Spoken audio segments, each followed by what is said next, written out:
Au nom d'Allah, le tout miséricordieux, le très miséricordieux. Alif, Lam, Mim.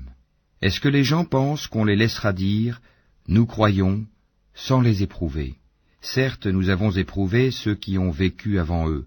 Ainsi, Allah connaît ceux qui disent la vérité et ceux qui mentent. Ou bien ceux qui commettent des méfaits comptent-ils pouvoir nous échapper? Comme leur jugement est mauvais.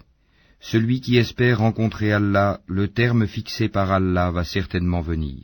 Et c'est lui, l'audient, l'omniscient. Et quiconque lutte, ne lutte que pour lui-même, car Allah peut se passer de tout l'univers. Et quant à ceux qui croient et font de bonnes œuvres, nous leur effacerons leurs méfaits, et nous les rétribuerons de la meilleure récompense pour ce qu'ils auront accompli. Et nous avons enjoint à l'homme de bien traiter ses pères et mères, et si ceux-ci te forcent à m'associer, ce dont tu n'as aucun savoir, alors ne leur obéis pas. Vers moi est votre retour, et alors je vous informerai de ce que vous faisiez. Et quant à ceux qui croient et font de bonnes œuvres, nous les ferons certainement entrer parmi les gens de bien. Parmi les gens, il en est qui disent « Nous croyons en Allah ». Puis, si on les fait souffrir pour la cause d'Allah, ils considèrent l'épreuve de la part des hommes comme un châtiment d'Allah. Or, s'il vient du secours de ton Seigneur, ils diront, certes, « Nous étions avec vous ». Allah n'est-il pas le meilleur à savoir ce qu'il y a dans les poitrines de tout le monde? Allah connaît parfaitement les croyants et connaît parfaitement les hypocrites. Et ceux qui ne croient pas disent à ceux qui croient, « Suivez notre sentier, et que nous supportions vos fautes. » Mais ils ne supporteront rien de leurs fautes. En vérité, ce sont des menteurs. Et très certainement, ils porteront leur fardeau et d'autres fardeaux en plus de leur propre fardeau, et ils seront interrogés, le jour de la résurrection, sur ce qu'ils inventaient. Et en effet, nous avons envoyé Noé vers son peuple, il demeura parmi eux 1000 ans, moins 50 années, puis le déluge les emporta, alors qu'ils étaient injustes. Puis nous le sauvâmes, lui et les gens de l'arche, et nous en fîmes un avertissement pour l'univers. Et Abraham, quand il dit à son peuple, « Adorez Allah et craignez-le », cela vous est bien meilleur si vous saviez. Vous n'adorez que des idoles en dehors d'Allah et vous forgez un mensonge. Ceux que vous adorez en dehors d'Allah ne possèdent aucun moyen pour vous procurer nourriture. Recherchez votre subsistance auprès d'Allah, adorez-le et soyez-lui reconnaissants. C'est à lui que vous serez ramenés. Et si vous criez au mensonge, d'autres nations avant vous ont aussi traité leurs prophètes de menteurs. Aux messagers, cependant, n'incombe que la transmission claire. Ne voit-il pas comment Allah commence la création puis la refait? Cela est facile pour Allah. Dis, parcourez la terre et voyez comment il a commencé la création, puis comment Allah crée la génération ultime, car Allah est omnipotent. Il châtie qui il veut et fait miséricorde à qui il veut, et c'est vers lui que vous serez ramenés. Et vous ne pourrez vous opposer à sa puissance ni sur terre ni au ciel, et il n'y a pas pour vous, en dehors d'Allah, ni allié, ni secoureur. Et ceux qui ne croient pas au verset d'Allah et à sa rencontre, désespèrent de ma miséricorde, et ceux-là auront un châtiment douloureux. Son peuple ne fit d'autre réponse que « Tuez-le ou brûlez-le », mais Allah le sauva du feu, c'est bien là des signes pour des gens qui croient. Et Abraham dit, « En effet, c'est pour cimenter des liens entre vous-mêmes dans la vie présente que vous avez adopté des idoles en dehors d'Allah. Ensuite, le jour de la résurrection, les uns rejetteront les autres et les uns maudiront les autres, tandis que vous aurez le feu pour refuge, et vous n'aurez pas de protecteur. » Lot crut en lui.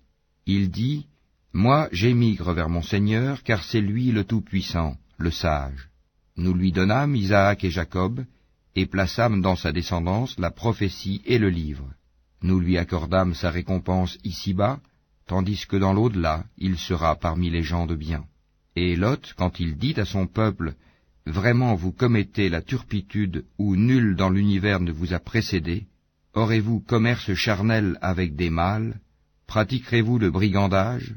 Commettrez-vous le blâmable dans votre assemblée ?»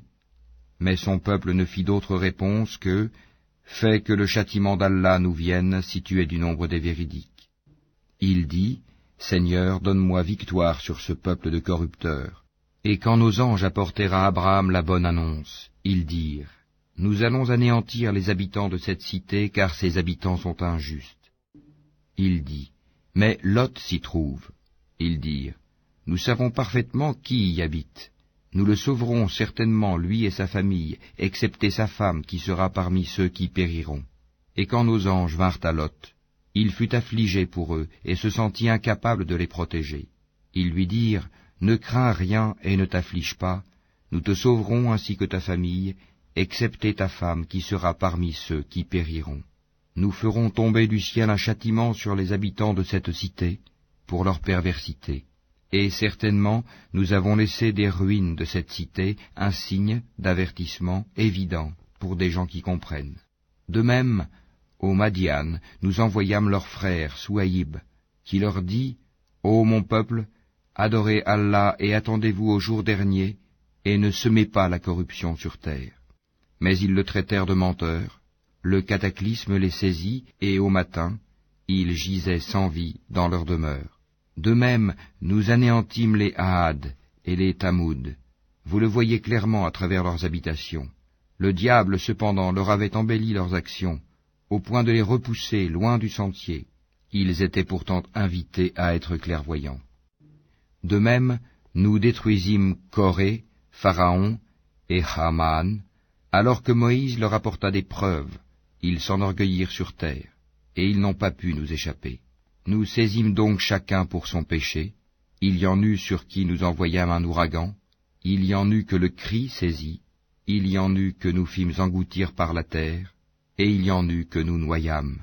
Cependant, Allah n'est pas tel à leur faire du tort, mais ils ont fait du tort à eux-mêmes. Ceux qui ont pris des protecteurs en dehors d'Allah ressemblent à l'araignée qui s'est donné maison. Or la maison la plus fragile est celle de l'araignée. Si seulement ils savaient. Allah connaît toutes choses qu'ils invoquent en dehors de lui, et c'est lui le Tout-Puissant, le Sage. Telles sont les paraboles que nous citons aux gens, cependant seuls les savants les comprennent. C'est pour une juste raison qu'Allah a créé les cieux et la terre. Voilà bien là une preuve pour les croyants. Récite ce qui t'est révélé du livre, et accomplis la salate. En vérité, la salate préserve de la turpitude et du blâmable. Le rappel d'Allah est certes ce qu'il y a de plus grand, et Allah sait ce que vous faites.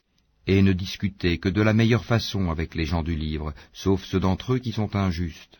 Et dites, nous croyons en ce qu'on a fait descendre vers nous et descendre vers vous, tandis que notre Dieu et votre Dieu est le même, et c'est à lui que nous nous soumettons. C'est ainsi que nous t'avons fait descendre le livre, le Coran. Ceux à qui nous avons donné le livre y croient, et parmi ceux-ci, il en est qui y croient. Seuls les mécréants renient nos versets. Et avant cela, tu ne récitais aucun livre et tu n'en écrivais aucun de ta main droite. Sinon, ceux qui nient la vérité auraient eu des doutes. Il consiste plutôt en des versets évidents, préservés dans les poitrines de ceux à qui le savoir a été donné. Et seuls les injustes renient nos versets. Et ils dirent, pourquoi n'a-t-on pas fait descendre sur lui des prodiges de la part de son Seigneur?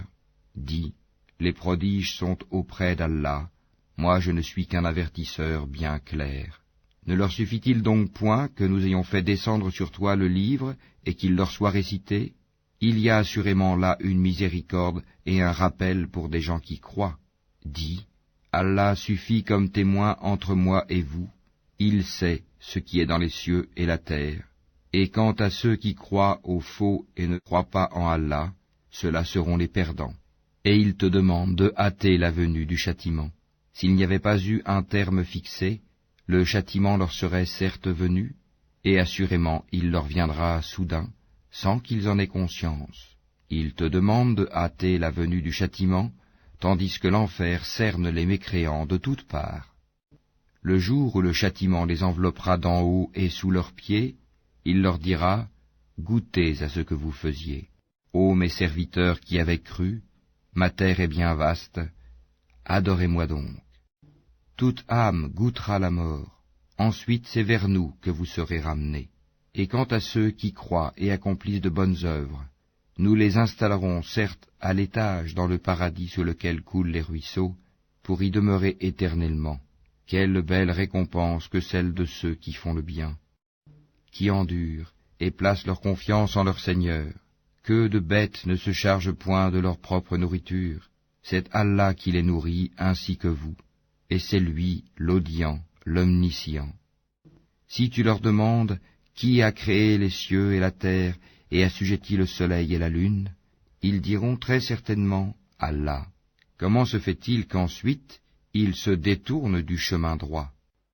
Allah dispense largement ou restreint ses dons à qui il veut parmi ses serviteurs. Certes, Allah est omniscient. Si tu leur demandes qui a fait descendre du ciel une eau avec laquelle il fit revivre la terre après sa mort, ils diront très certainement Allah. Dis, louange à Allah, mais la plupart d'entre eux ne raisonnent pas. Cette vie d'ici-bas n'est qu'amusement et jeu. La demeure de l'au-delà est assurément la vraie vie, s'ils savaient. Quand ils montent en bateau, ils invoquent Allah, lui vouant exclusivement leur culte. Une fois qu'il les a sauvés des dangers de la mer en les ramenant sur la terre ferme, voilà qu'ils lui donnent des associés, qu'ils nient ce que nous leur avons donné et jouissent des biens de ce monde. Ils sauront bientôt. Ne voient-ils pas que vraiment nous avons fait un sanctuaire sur la Mecque, alors que tout autour d'eux on enlève les gens? Croiront-ils donc au faux, et nieront-ils les bienfaits d'Allah? Et quel pire injuste que celui qui invente un mensonge contre Allah ou qui dément la vérité quand elle lui parvient. N'est-ce pas dans l'enfer une demeure pour les mécréants? Et quant à ceux qui luttent pour notre cause, nous les guiderons, certes, sur nos sentiers. Allah